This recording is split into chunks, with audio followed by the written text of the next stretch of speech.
Hey everyone, I just wanted to get on here and do a book review slash rewind of everything that I read in 2019. I know that we're into a month of 2020, but I still wanted to make this video. The beginning of 2019, I made a goal for myself to read a book a month.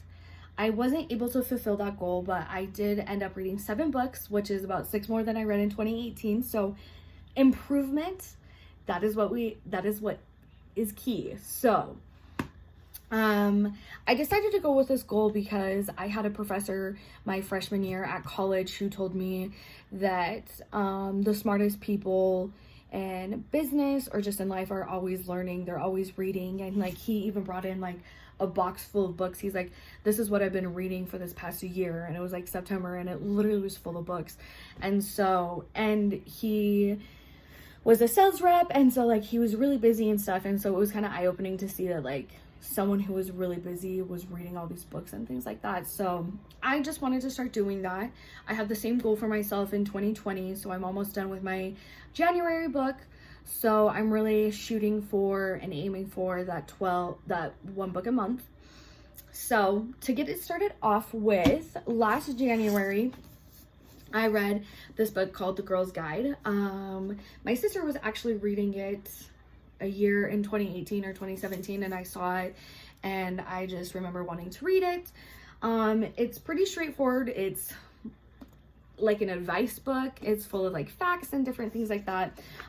She talks about dating and relationships, your family, buying a new car versus leasing cars versus buying used, talks about buying a house, taxes, different retirement plans, finding the one that best fits you. It was a really good book. I definitely recommend reading it if you're like in your 20s and there's just a lot of things that you don't know about. I think the author does a really good job of mixing in some humor into it because it can be kind of boring at some points. I'm gonna be honest with you, it's not something you read to be like super entertained with. It's definitely something more that's like more factual. So it's a really good book. I definitely recommend it.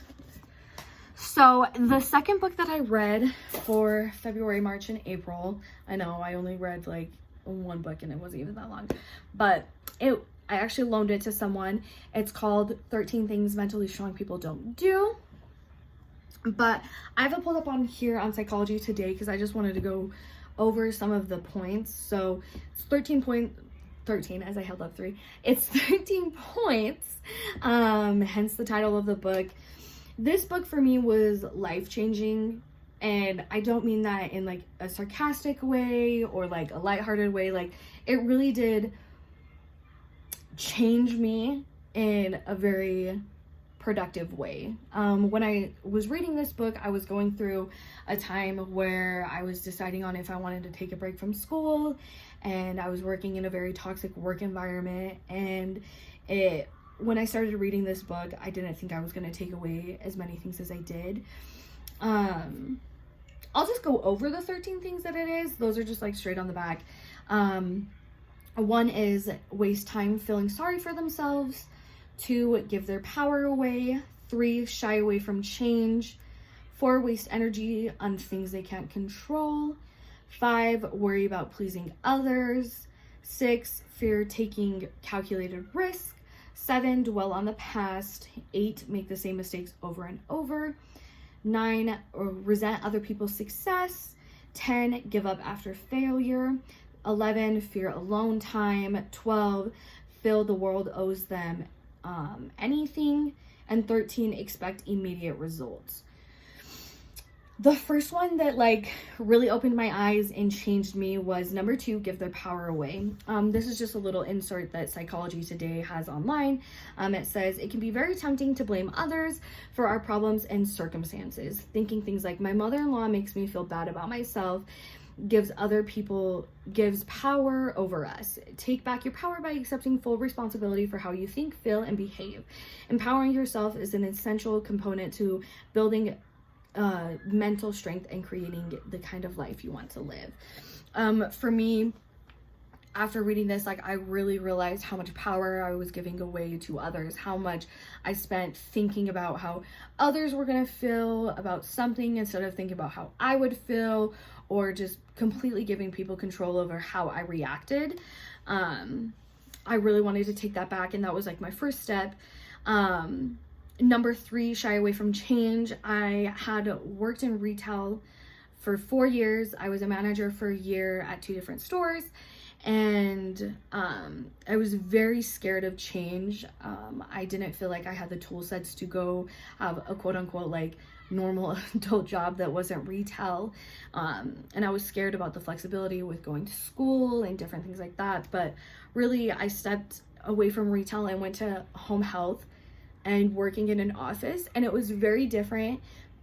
It was very scary at some points. I'm not gonna lie, like, I was so nervous, but it was very good. Like, it was one of the best things that ended up happening in 2019. It's the reason why my year was so much better, is because I finally stepped away from a toxic work environment and decided to change it, and it was really good. And then 4, the last one I'm gonna touch on, is waste energy on things they can't control. I am a control freak, and I try to control everything, and then I just end up being so exhausted because you literally can't control everything in your life. What this one says is, so often we worry about all the wrong things. Rather than focus on preparing for the storm, we waste energy wishing the storm wouldn't come. If we invested the same energy into things we don't have control, things that we do have control over, we'd much better be prepared for whatever life throws our way. Pay attention to the times when you're tempted to worry about something you can't control, like the choices other people make or how your competitor behaves, and devote the energy into something more productive. This kind of goes into the giving like the power away. Like, I was letting my negative and toxic work environment have control over me. And, you know, as much as I couldn't control the actions of other people, I control how it affects me and how I choose to react. And I think that was a really big eye-opener for me, and something that I've like consciously have been trying to do ever since, is take control of the way I react over a situation instead of trying to control the situation in general. The third book that I read was The Slikworm by Robert Galbraith, who, it's actually J.K. Rowling. J.K. Rowling wrote these series to see, and she put it under a different name to see if it would be just as successful as like the Harry Potter books and some of her other stuff. This is the second book in a series. The first book is called The Cuckoo's Calling. I read that in 2018. It was really good. I will admit, with some of these books, it can be hard to get into. Like, you have to read past the first 5-10 chapters, and then it really like starts to pick up and get interesting. Pretty much these books just follow a detective called Cormoran Strike, and the first one was about how this model had everyone ruled it a suicide, but really it wasn't. That one was really good. The person who ended up committing the crime was not someone that you would think. This one was about a disappearance of an author, and I think she does a really good job of building up characters. You know, it has different perspective as well. It bounces from the detective to his like assistant, who plays a big part in it, and so it's really good. Bounces back in between there. My one complaint is it does bounce back and forth between the perspectives, and it can be a little hard because like 1 minute you're reading something, and then like if you're not actively paying attention, it's like someone else's complete different perspective. But other than that, really good book, and I'm excited. I bought like the 3rd and 4th one, so I'm gonna read that this year and see how it compares. And so I think this book I was reading it, May, June, and July of last year. The next book is Beyond the Label. It's about women, leadership, and success on our own terms. This is a really good book. She was actually the CEO of Chanel. And at the end of this book, she had just retired. But it was really interesting. It's a great book. It kind of, I don't know if it's more self-help book or business book. I want to say both. It's a really good book. It talks about diving deeper beyond the labels of like a leader, a wife, and a mother, and how they all intertwine and things like that. You know, she talks about her time that she spent working at Old Navy and Banana Republic, and then transitioning into Chanel, which that's very big difference considering Chanel's a very luxurious brand compared to the Gap industries of Old Navy and Banana Republic and things like that. But it's a really good book. I definitely recommend it. It is really interesting for a business book. I know some people, when they hear business book, think that like that can be boring, but it was actually really good. It focuses and gives you advice and stuff on career and things like that. So I really like that. This is what I read for August. I didn't read a book in September, but I did. The next book I read was probably like, seriously, this book was so addicting. I read it in probably like a week and a half. Like, I just could not put it down. This one is Then She Was Gone by Lisa Jewell. It's a fictional book. With this one, it's based off of, so with the Lisa Jewell books, she goes through like the perspective of 3 to 4 different characters, which is really interesting because then you kind of get a well-rounded picture and stuff. So each chapter is like a different perspective on things. This one is about this lady's daughter disappears, and as time goes on, I can't remember how long it's been. Oh, it's been 7 years since she disappeared to like when the book's like being talked about, but it has like flashbacks and things like that. It's an amazing book. It definitely has some twists and turns that you weren't expecting, and like the whole time you think you know what's going on and like who kidnapped her daughter, and then it throws like a complete shockwave through it. But it's a very interesting book. I 110% recommend this book without a doubt. This is a really good book. That was October. So then we move on to November. Genuine Fraud by E. Lockhart. I read this book. Well, so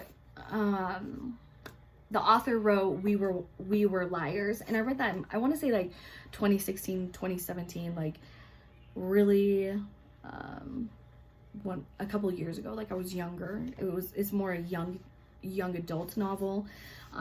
So this one was really good. I picked it up, read it in probably about a week and a half as well. It's a very interesting book once you start reading into it. Like I said, it's not as more in depth or as good as like the Lisa Jewell books, but it's a nice like young adult novel, pretty interesting, still has some like twists and turns in it. Every fictional book that I read this year was like suspense, so if you don't like those, I'm sorry. I'm trying to diversify it this year, but yeah, it was a pretty good book. And then the last book that I read was for December, and I had actually gotten it for Christmas, and it's another Lisa Jewell novel, and this one is about, oh my gosh, I completely brain fart. This one is about a neighborhood, and there's a murder, and it's this really nice neighborhood, and it just kind of takes you through the perspective of, like I said, 3 to 4 different characters.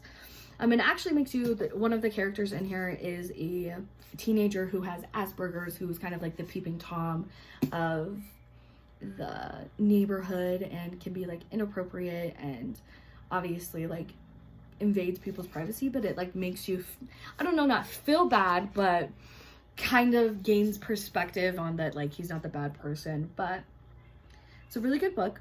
I definitely recommend anything by Lisa Jewell. I actually have the next book I'm reading this year is a Lisa Jewell novel, so I'll have to let you know how that goes. But like I said, these were just the books that I read. I didn't get to my 12 books in the year, but you know, improvement on reading. So yeah, but thanks for watching.